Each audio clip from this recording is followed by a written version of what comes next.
Howdy folks, Catastrophe here, and let me tell you, I enjoy a good yarn as much as the next person. Myths and legends passed down through generations add a certain charm to our lives. But when it comes to woodworking, clinging to these tall tales can lead you down a crooked path faster than a termite through a 2x4. Take my Uncle Milfred for example. Bless his heart, he once tried to build a canoe out of green oak because he heard a rumor that wood fresh from the forest was the strongest. Well, let's just say that canoe dried and warped into a shape even a pretzel maker would envy. So today we're gonna separate fact from fiction and debunk some common woodworking myths. Now the first myth we're gonna tackle is the idea that all wood is created equal when it comes to moisture. This couldn't be further from the truth. Some folks seem to think that if you can buy it at the lumberyard it's as dry as a popcorn fart in the desert. But that's a misconception that can lead to a lot of headaches down the line. But let me tell you, that's about as far from the truth as you can get. The reality is, wood from the lumberyard can still hold a significant amount of moisture. Wood, my friends, is a thirsty beast. It has a natural tendency to absorb moisture from its surroundings. It absorbs moisture from the air like a sponge in a sauna. This can happen even if the wood appears dry to the touch. And if you don't account for that moisture content, you're going to end up with projects that look like they've been through a washing machine on spin cycle. Warping and cracking are just the beginning of your problems. Imagine this. You spend weeks building a beautiful table, sanding it smooth as a baby's bottom, and finishing it with a shine you can see your reflection in.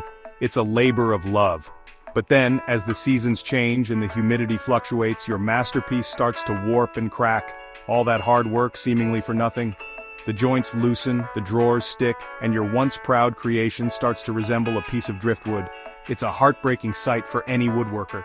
And why? Because you didn't take the time to properly measure the moisture content of your wood before you started building.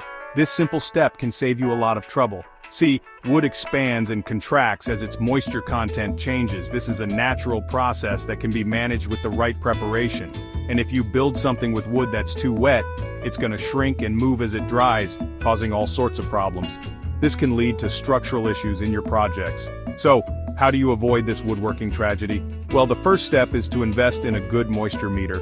This tool is essential for any serious woodworker. This handy little tool will tell you exactly how much moisture is in your wood, so you can choose the right boards for your project. It's a small investment for a big payoff. Now, when it comes to moisture content, there's no one-size-fits-all answer. Different projects and environments require different levels of moisture. The ideal moisture content for your wood depends on the type of wood, the intended use of the project, and the climate you live in. These factors all play a crucial role. For example, if you're building a piece of furniture that's going to be kept indoors in a climate-controlled environment, you'll want to use wood that has a moisture content of around 6 to 8%. This ensures stability. But if you're building something that's going to be exposed to the elements, like a deck or a fence, you'll need to use wood that has a lower moisture content, around 12 to 15%. This helps it withstand the weather. Of course, even if you start with wood that has the right moisture content, it's important to store it properly to prevent it from absorbing moisture from the air. Proper storage is key. The best way to store wood is in a dry, well-ventilated area, off the ground and away from direct sunlight. This helps maintain its moisture balance. When it comes to woodworking, precision is key. Every detail matters, from the moisture content to the final finish, and if you want to create projects that will stand the test of time, you need to make sure you're starting with the right materials. Quality wood and proper preparation are the foundation of any great woodworking project. Now let's talk tools. There's a pervasive myth in the woodworking world that you need a shop full of shiny, expensive tools to build quality projects. And while I won't deny that a well-equipped shop is a beautiful thing, I'm here to tell you that it's not a necessity. Some folks will try to convince you that you need a CNC machine that costs more than a car or a table saw that could cut through a bank vault door. But the truth is, you can create stunning heirloom quality pieces with a few basic hand tools and a whole lot of elbow grease. Don't get me wrong, I appreciate a fine power tool as much as the next woodworker. They can certainly make some tasks quicker and easier. But I'm also a firm believer that the true joy of woodworking lies in the process, in the feel of the wood beneath your hands, and the satisfaction of creating something beautiful and functional with your own two hands. Think back to the master craftsmen of old, those who built furniture and homes that have stood for centuries. They didn't have fancy gadgets and gizmos. They relied on their skill, their knowledge, and the simple tools of their trade. A well-tuned hand plane, for example, can produce a surface that's just as smooth and precise as any machine, and a sharp chisel in the hands of a skilled woodworker can create joinery that's both strong and beautiful. Now, I understand that starting out with hand tools can seem daunting. The sheer variety and techniques can be overwhelming at first. But trust me, the learning curve is less steep than you might think. With patience and practice, you'll find yourself mastering these tools in no time. There are countless resources available to help you get started, from books and magazines to online tutorials and woodworking classes. Plus, working with hand tools allows you to slow down, to appreciate the process, and to connect with the wood on a deeper level. Now, I'm not suggesting that you swear off power tools altogether. They have their place and can be incredibly useful. There are certainly times when a power tool is the right tool for the job. They can save time and effort, especially on larger projects. The real magic of woodworking lies in the skill of the craftsperson, not the price tag of their tools. It's about the passion, dedication, and love for the craft. Now, let's address another common woodworking myth that seems to plague folks like a swarm of mosquitoes on a hot summer day. The idea that knots in wood are always a weakness, a flaw to be avoided at all costs. This misconception has led many to overlook the potential beauty and strength that knots can bring to a piece of wood. Listen, I get it. We've all been conditioned to seek out that perfect, flawless piece of lumber, free from any blemishes or imperfections. We've all been conditioned to seek out that perfect, flawless piece of lumber, free from any blemishes or imperfections. But I'm here to tell you that knots, my friends, are not the enemy.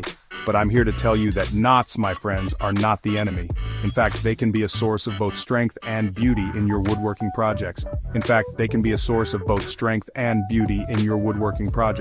Think of it this way.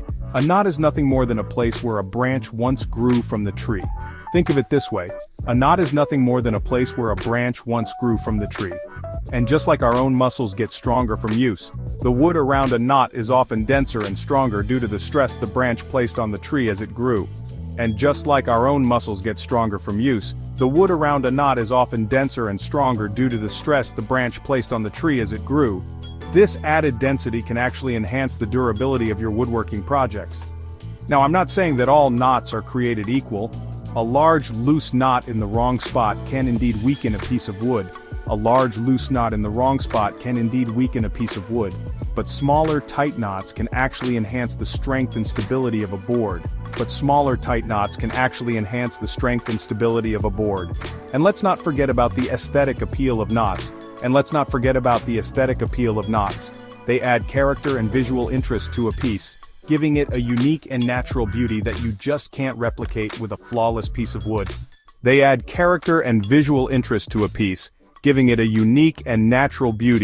you just can't replicate with a flawless piece of wood. Think of a rustic farmhouse table with knots scattered across its surface, each one telling a story of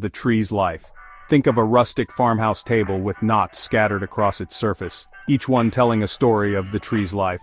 Or a handcrafted wooden bowl, the grain swirling around a knot creating a focal point that draws the eye.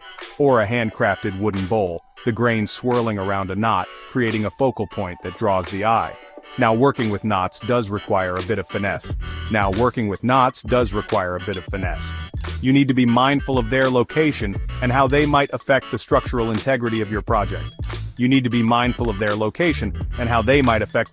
integrity of your project. But with a little care and attention, you can incorporate knots into your work in a way that's both beautiful and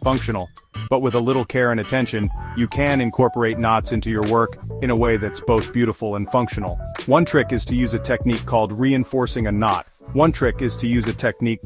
reinforcing a knot. This involves drilling a small hole next to the knot and inserting a dowel or a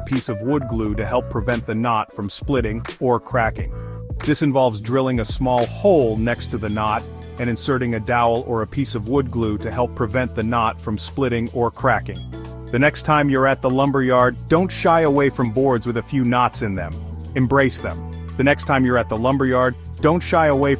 with a few knots in them. Embrace them. See them as opportunities to add character and uniqueness to your woodworking projects. Remember, it's not about perfection, It's about creating something with soul and story. And finally, let's talk about the myth that's perhaps the most pervasive and the most damaging to aspiring woodworkers. The idea that you need to be a perfectionist to be good at this craft. Now, I appreciate a well-executed dovetail joint as much as the next guy, and I'll admit to feeling a certain sense of satisfaction when I manage to create a surface that's smooth as a pane of glass. But let me tell you, striving for absolute perfection in woodworking is like trying to herd cats. It's an exercise in futility and frustration. Wood is a natural material full of quirks and inconsistencies, and no matter how hard you try, you're never going to completely control it. There will be times when the wood has a mind of its own, when it warps or cracks or just plain refuses to cooperate, and you know what? That's okay. In fact, it's those imperfections that make woodworking so darn rewarding. Because it's in those moments, when things don't go according to plan, that you're forced to think creatively, to problem solve, and to embrace the unexpected. Some of my favorite pieces I've ever created were the result of mistakes, of happy accidents that forced me to deviate from my original plan. And those pieces, the ones that bear the marks of my struggles and triumphs, are often the ones that hold the most meaning for me. So, my advice to you is this: don't be afraid to make mistakes. Don't get so caught up in the pursuit of perfection that you forget to enjoy the journey. Embrace the wabi-sabi of it all, the beauty of imperfection. Now get out there and make something. Well, folks, we've covered a lot of ground today. We've learned that wood moisture content is more important than you might think, that you don't need a king's ransom worth of tools to build quality projects, that knots can be a source of strength and beauty, and that perfection is overrated. The most important thing to remember is that woodworking is a journey, not a destination. So, don't be afraid to experiment, to make mistakes, and to learn from your experiences. Now, I'm curious to hear from you. What woodworking myths have you encountered? Share your stories, your questions, and your hard-earned wisdom in the comments below. And until next time, happy woodworking.